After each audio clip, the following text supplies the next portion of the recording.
Kryeministri Edi Rama ka nisur takimet elektorale me fermerët duke premtuar se Shqipëria do të përfitojë 300 milionë euro në vit nga fondet europiane të bujqësisë, sapo vendi të bëhet pjesë e BE-s. Në fakt, prej kohësh Sekretariati për Bujqësi në BE i ka ndërprerë Shqipërisë grantet dhe donacionet IPARD 2 për shkak të korrupsionit dhe mashtrimit të fondeve nga qeveria shqiptare. Kjo situatë u konfirmua nga Zyra Europiane kundër mashtrimeve, OLAF, e cila ka bërë kallëzim në SPAK, duke identifikuar si person kyç në këtë aferë ish drejtoreshën e AZHBR-s dhe ish ministren e bujqësisë, Frida Krifca. SPAK prej më shumë se 3 vitesh nuk ka ndërmarrë asnjë veprim ndaj Krifcës, megjithëse ajo akuzohet direkt nga BE-ja se ka shpërdoruar rreth 170 milionë euro nga fondet bujqësore në bashkëpunim me drejtor rajonal, kryebashkiak dhe njerëz të lidhur me krimin, si i famshmi Ben Qimja. Këto fonde, që duhet kishin shkuar për fermerët shqiptar, janë përdorur për ndërtime kullash, hotelesh, pallatesh dhe vilash luksoze. Ndërkohë, edhe pse e shkarkuar si ministre, Frida Krifca është ricikluar menjëherë nga Rama si këshilltare e tij në kryeministri,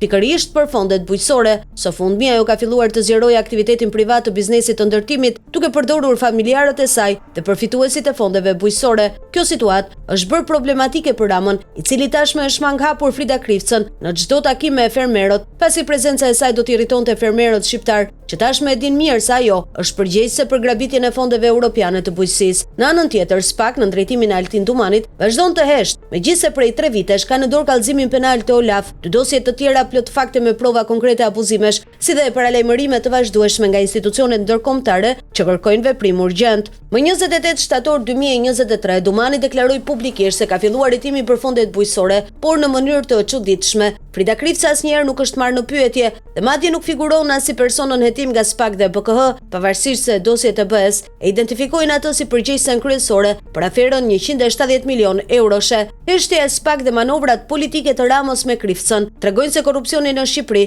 vazhdon të jetë i paprekshëm, duke dëshmuar qartë lidhjet e errta që mbajnë të lidhur politikën me oligarkët dhe kriminalët që vjedhin paratë e qytetarëve shqiptar dhe europian. Ndërkohë, fermerëve u mbetet vetëm të presin mes premtimeve të Ramës dhe drejtësisë së munguar, të cilën SPAK nuk po e realizon ende, ndërsa Frida Krifca vazhdon të jetë e lirë dhe aktive pranë kryeministrit.